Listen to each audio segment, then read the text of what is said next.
you ever been told that you're not enough? Or maybe that you're too much? Or maybe if you've been told if you're chronically ill, you don't look sick, but you're desperately sick? You ever been told, but you don't look queer? Or let's say you're trans. Have you ever been told you don't pass? Have you ever not measured up to someone who was never gonna let you measure up anyways? Have you been told you don't present the way that I assume that you should present? You know what I'm talking about. If you relate to any of this, then guess what? This show's for you. This show's for me. This one is for us. Those other fuckers who think that, well, they're welcome to watch, but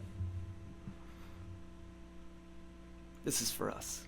I'm Marc. Thanks for having me.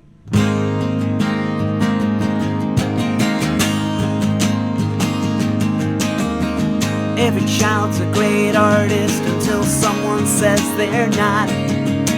Adults who say that shit to kids are mad they miss their shot. You can't please everyone, so please don't try.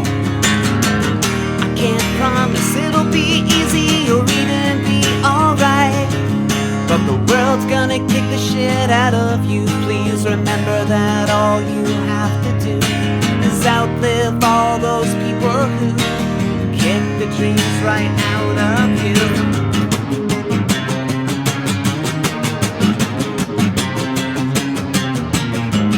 Every child is innocent until we decide we're not.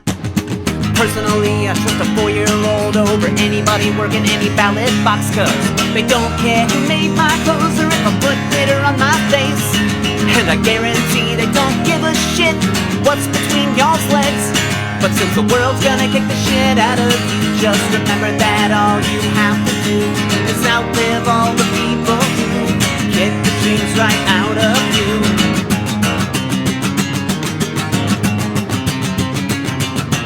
Kids aren't scared of books. Kids aren't scared of drag. Kids get scared of clowns sometimes, but we've never enacted a seltzer ban. I don't make the rules, but you can say I never grew up. I'm closer to childlike innocence than any of those fascist fucks. But the world's gonna kick the shit out of you. Remember, all you have to do is outlive all those people who kicked the dreams right out of you. Yeah, the world's gonna kick the shit out of you. Please remember that all you have to do is outlive all the people who kick the dreams right out of you. Oh, the world's gonna kick the shit out of you. Well, all you have to do is outlive all those people who kick the dreams right out of you. Oh!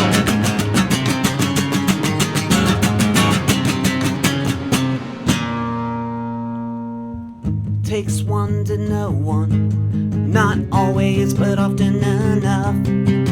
Sometimes when you've seen the pattern before, but often when you're just jealous. Cause if your secret ever gets out, you can't pull your crap anymore. So you'll have to snuff out anyone who ever gets too close to that closet door. But it wasn't designed for skeletons, and there's already one that you live in. You can live in both if you want, but don't call bullshit if you ever see it again or get caught. You're faking, we all know it. We'll give a chance just to watch you blow it. Laying a trap you will not notice.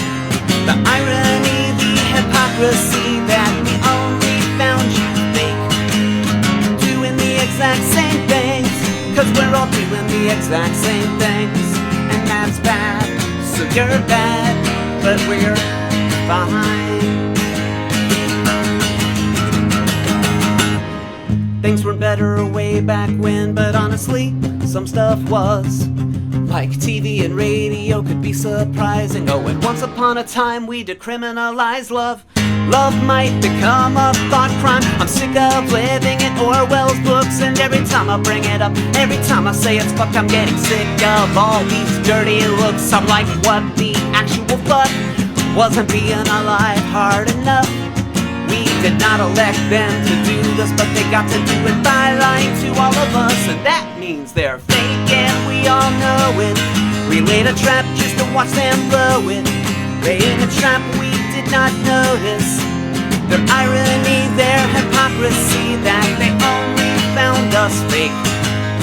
Doing the exact same things, the exact same fucking things. And that's bad, so we're bad, but they're... I'm never gonna get my head wrapped around this shit. But, dear listener, and whoever else, you only belong to yourself. There's a reason that you're here. When you find out what it is, please hold it dear. Me, when I find out, I'll tell you in a song. I'll probably back it up in a blog.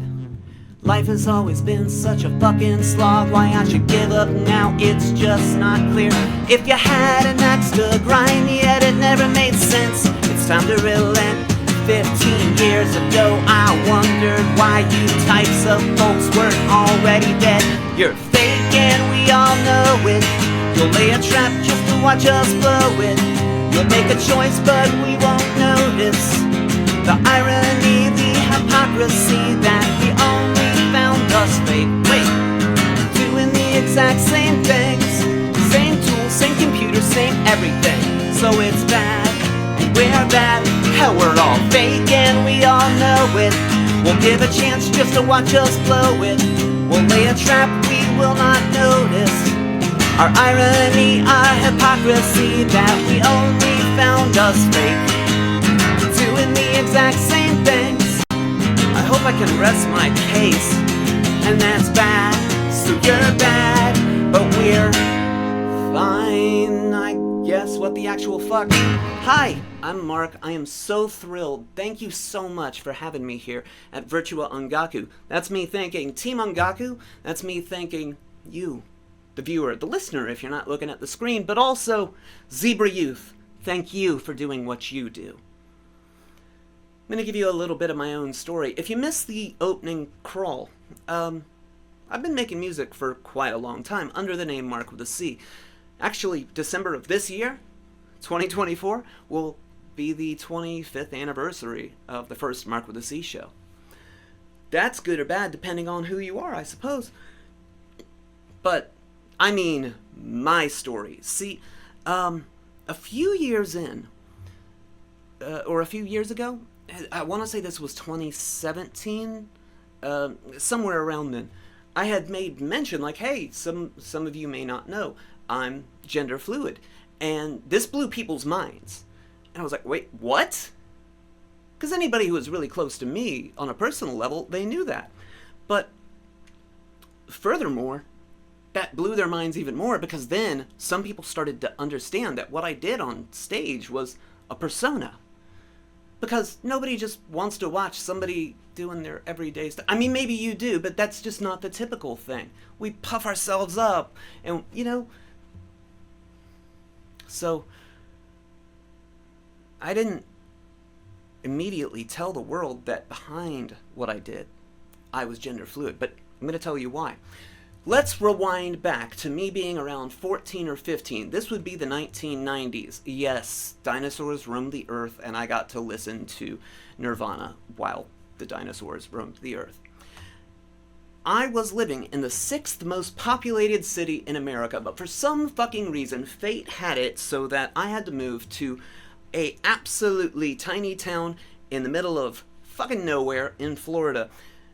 Well, that is right at the same time that my hormones started getting the zoomies, and I'm like, what's happening in me? So I didn't want to fall prey to all the stuff you hear about those changes. I didn't want to fall prey to not being able to adapt. I wanted to get out in front of it. I wanted to understand it all. So, at that point in the small town in Florida, where if you wanted to get to a different library, that was an hour in either direction, and I think I just told you my age, so I wasn't going to be able to drive myself. And the fact that I'm looking for books on sexuality and not a centerfold, hell, I was embarrassed to even talk to the librarians about it. But I made my way to the sexuality section, and I tell you, I got every book that I possibly could. something about biology, some anatomy, some physiology, some general psychology about maybe why we have urges. And, you know what wasn't in there? The word gender fluid, or gender queer, or queer. No, none of them. The closest that I could find that represented how I felt inside, what I liked, and just ultimately me, the closest I could find in any of those was the word bisexual. And, I mean, I guess that does tick some of the boxes, but it doesn't in any way represent me as a human. It was years until I found what I am and what to call it. This was in the first decade of the 2000s, finally. And then, since I felt it, I thought, well, it's kind of like, in a way, I don't know, you're jumping out of your skin and you think everybody else can see that you're anxious, but maybe you're just holding it in really well. I thought people took one look at me and went, you're gender fluid. That's not what happened, and frankly, I'm a little more than gender fluid if I gotta prove it. But we'll leave that right where it is. Friends, when I saw that this show was happening, I begged Team Ongaku to please let me be here with you and to play some songs, because one thing that I absolutely hate is that right now, 2024, with all the information that we probably are going to get at our fingertips with the internet, and yes, there was internet in the 1990s, but it was, we're not having this. We're not having that talk right now. I don't want anybody else to have to go through that. I don't want somebody else within the, range of my voice to have to wonder what they are because some dickhead didn't order the right book. Or worse, they removed that book because they know that history is cyclical and they are damned that they're going to repeat it. Now, I even wish I could go to venues and sing about this stuff loudly, but I can't. Not trying to yank your heartstrings, but I got cancer, and I'm still not cancer-free. They won't tell me I'm cancer-free. It's heartbreaking. Especially heartbreaking that I've been losing my memory, short-term and parts of the long-term now. Here's a song I wrote about that, but I think there's a few lines that, if you relate to anything that I've said so far, I think there's a good chance you'll relate to something here. This song's called Closure-esque.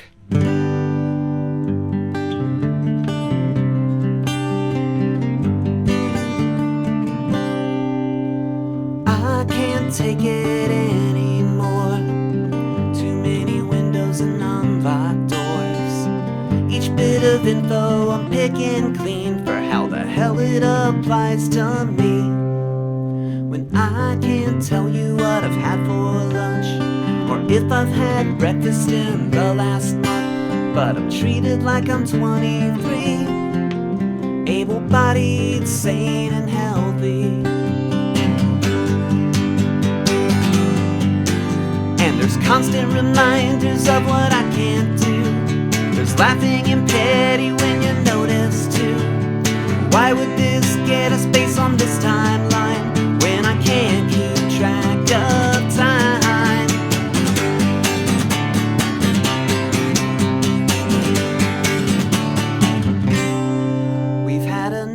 To know we've had enough, but we don't know who constitutes us. I don't deserve admiration unless I've done something admirable, I'd guess.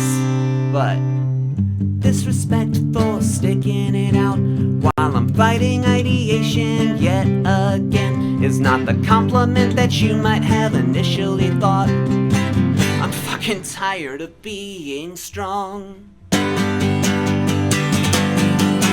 But there's constant reminders of what I can't do. There's laughing and petty when you notice too. But why would this get a space on this timeline when I can't keep track of time?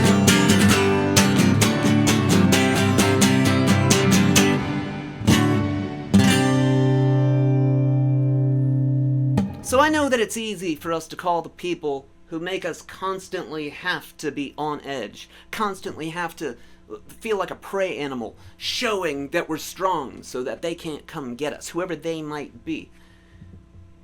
It's easy to call them a bully, but I think there's two ways that people who are serious victims of bullying tend to go. One is, me.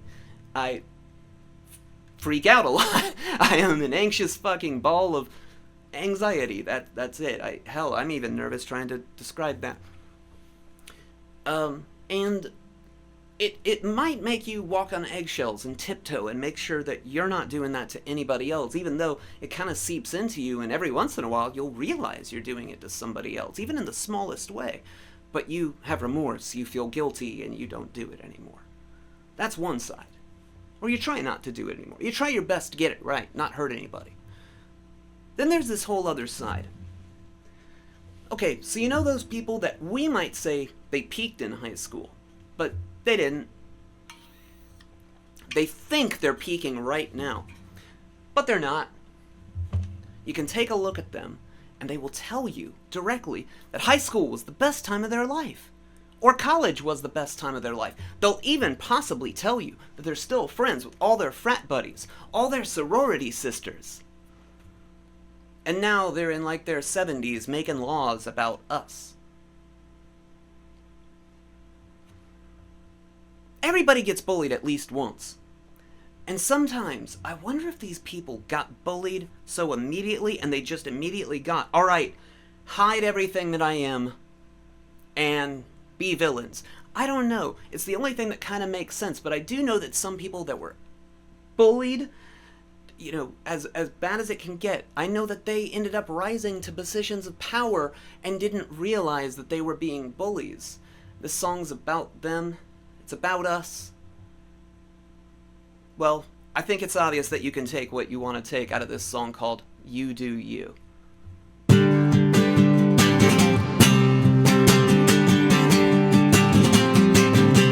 Imagine you wake up radiating. I know it's far-fetched, just go with it. You'll still have the exact same heart, the heart that you hurt all of those people with. And you might think that you're a beacon, some kind of vessel for the truth. But I'm being too specific, ain't nobody gonna get it. Let me backtrace. I backtraced it.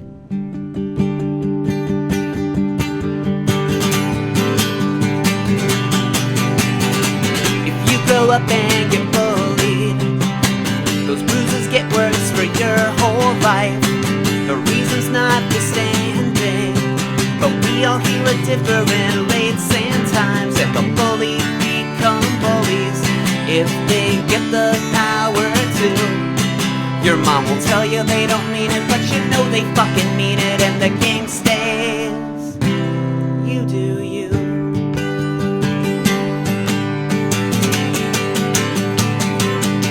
It's like, if people tell us we're ugly, we might believe it after a while. They might just mean our behavior, not the surface level things like our smile. Get real crowdfund that money if we wanna change our looks, but we don't really need it unless we really need that brand new face. Just, you do you.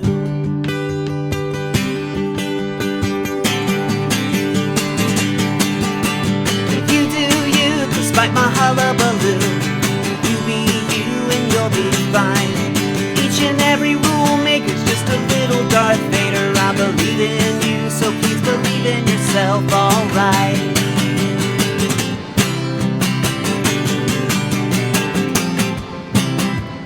Everybody's a critic. Everybody gets criticized. Some people call that a witch hunt, and that is code for all of my critics, alright. Now everybody's got feelings, but some refuse to pick on someone their own size. Everybody gets pushed too far. Everybody fucking snaps one night. Well, here's to those shapeshifters forever scarred from public school, who mean well but don't notice now they're mean while they were fine in the first place. But you do you.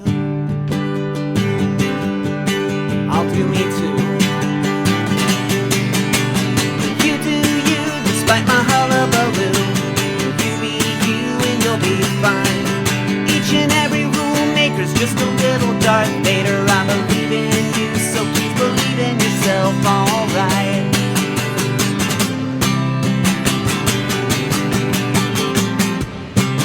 You do you, despite my hullabaloo. You be you and you'll be fine.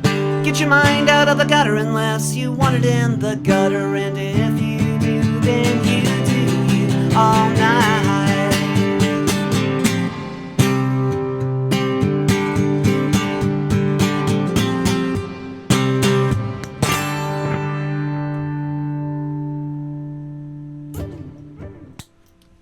That's You Do You, from the album Please Believe in Yourself Alright, which is part of the Flowers for Analog trilogy. And yeah, I didn't know I was making a trilogy, but in case you're keeping score and you're like, hey, I want to find this song or that song, though I've made so many records over the years with many, many songs, most of this is coming from the 3 most recent ones. The first album in the trilogy is called Thanatophobia, the second is Please Believe in Yourself Alright, and the third is Flowers for Analog. What is the trilogy? We simply don't have time to talk about it, but if you enjoy any of these songs, there's a good chance you'll relate to a lot of the rest of it. It can be depressing, I think it's very hopeful, I think there's a turnaround, I think there's a catharsis within. You're gonna find what you're gonna find in it. But this is a tune that I kind of struggled with if I was gonna play this today. Not because I think it's a controversial song or even a controversial choice. I have a limited amount of time here with you. And I spend a lot of time given the proper context for the tunes. In this particular case, this song was written at a very strange point. Now, I don't think I have to tell you that if you get cancer, you end up seeing a lot of doctors, right? But there was one particular doctor, and I knew this guy just got the shit kicked out of him in high school, right? Like, I related to that. I got the shit kicked out of me in high school for not being masculine enough, or too feminine, and in some cases not feminine enough to, yeah, and that happened in middle school too, and elementary school, where I'm like, why does this kid on the playground care what, anyways. I knew this guy kind of was that way, but he didn't learn anything from it. He really screwed me up, but I'm not talking about what he did with a scalpel, or in surgery. No. The guy just was so disrespectful that I can't describe what happened. It would not be the right place for me to do that. But it was so shocking, I didn't even realize what had taken place until someone kind of snapped me out of it, and I just, intriguingly enough, had another appointment in that building. So as I was sort of surrounded by people going, Mark, you're in shock right now.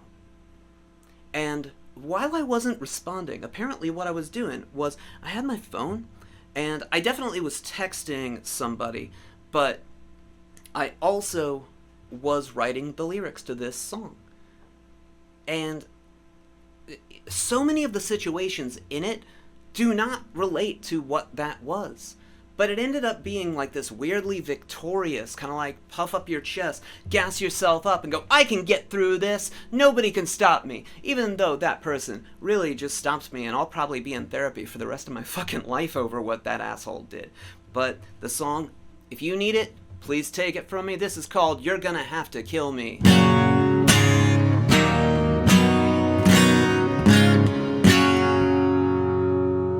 I'm not dumb enough to let you win. I also didn't think it's a competition, though you took away more than your money could ever buy. You're gonna have to kill me before I lay down and die.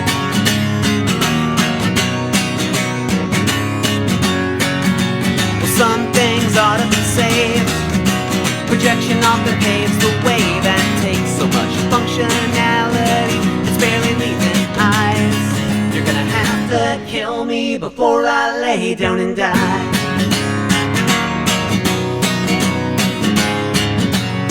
I didn't have that fight in me. The fighting isn't fun, and we can agree that I know myself better than you know most of your lies. You're gonna have to kill me before I lay down and die.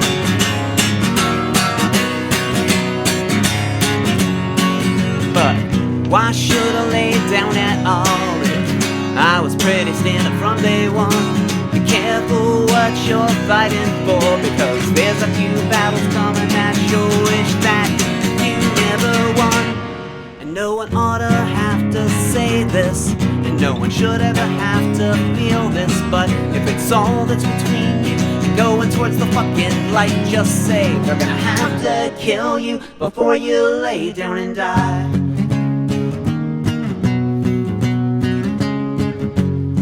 Cause if you think you're worth saving, you are. If you think you aren't worth it, you're wrong. But there's gonna be some people and some places and things to remind. They're gonna have to kill you before you lay down and die.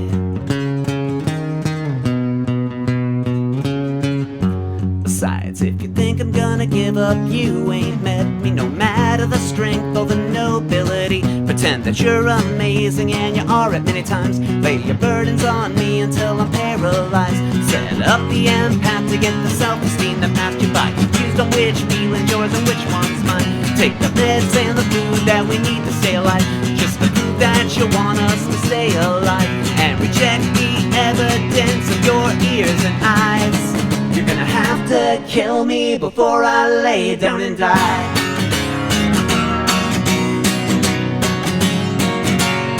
So I won't lay down, I won't lay down and die. I won't lay down, I won't lay down and die. But friends, the witching hour is upon us. It's time for 3 things to remember about this show, assuming that I get to choose those things. Number 1, I'm an independent musician. Thank you in advance for support. Sincerely, any support you want to give to me or any of the other independent acts that have taken place here, or independent promoters like Team Ongaku, right? Ongaku Overdrive, how awesome. We absolutely appreciate your support. We couldn't exist without it. If you want to pick up a record of mine, I'd be honored. If you want to learn a lot more about me, there's actually a documentary. I don't know if it's going to be available for rental by the time you're seeing this, but it's by Joe Canterbury, and got myself a little documentary called Half Serious, Half Kidding, The Digital Footprint of an Obscure Rock Star. I can't believe I remembered all the words. But basically, I would appreciate any support, but the best support is really word of mouth. Thank you in advance.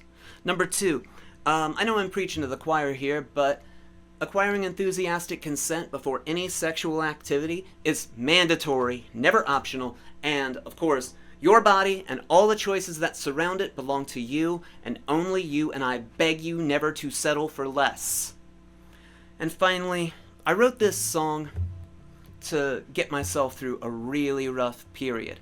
I ended up releasing it, but I didn't think it was doing all that well. I'm lucky that I had a few songs that people really liked and came to my shows to hear, like a song called Nerdy Girls, and one called Motherfuckers Be Bullshittin', and one called Life's So Hard. But this song started getting requested, and I went, what's happening? This is one of my favorites, but it's nothing like the stuff that people usually come to Marc with a C shows for, at least at that time when I was healthy enough to even do in-person shows.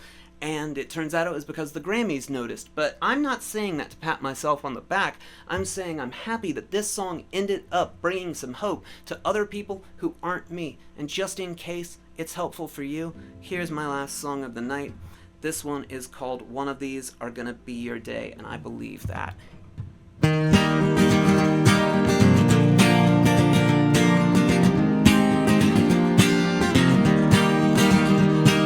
You won't be jumping out of your skin forever. Pretty soon the jitters have gotta go away. Things can't always feel so damn untethered. Pretty soon it might just be okay. But oh, that's tough to say, and it sounds so cliche, like a rhyme scheme that goes A. You can use this song like lingerie. You can stain it up once and throw it away, but one of these are gonna be your day.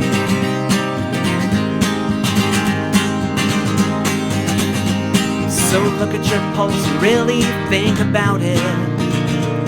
Just a few beeps and then a slow decay. You can search in vain for angioscopics, but you're more than just an alphanumeric display. But I know it's tough to say, and it sounds so cliche, like this rhyme scheme that goes A. But when Gilmore led the Floyd Brigade, we still got on the turning away. So one of these are gonna be your day. Yes, you. Most of what we know here is temporary, just a few sleeps and some bad dwindles away. You can search for islands that you don't get, or you can be your own Daniel Faraday. I know it's tough to say, and it sounds real cliche, like this rhyme scheme that goes A. If you're in a hole you didn't make, well maybe it's just special K, 'cause one of these are gonna be your day. One of these are gonna be your day.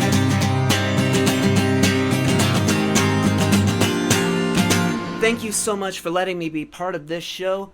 If you're here, then that means we're kindred in some way. So I can say without a seed of doubt, if nobody told you today, I will. Love you. One day the sun's gonna rise. All this shit's gonna be behind us, and I want to watch that sunrise with you. Thanks to Team Ongaku. Thanks to you, the listener, the viewer, whatever you happen to be. Thank you for being you, as loudly as you can be, because nothing scares them more than that. And of course, thanks to Zebra Youth for doing what they do. Thank you for letting me be a part of this show. I'm thankful that I found my tribe, and I hope that I can be part of yours too. Love you, and I'll see you next time. But now I gotta do that awkward walk to the camera that I never got right, so. Graceful endings, yeah!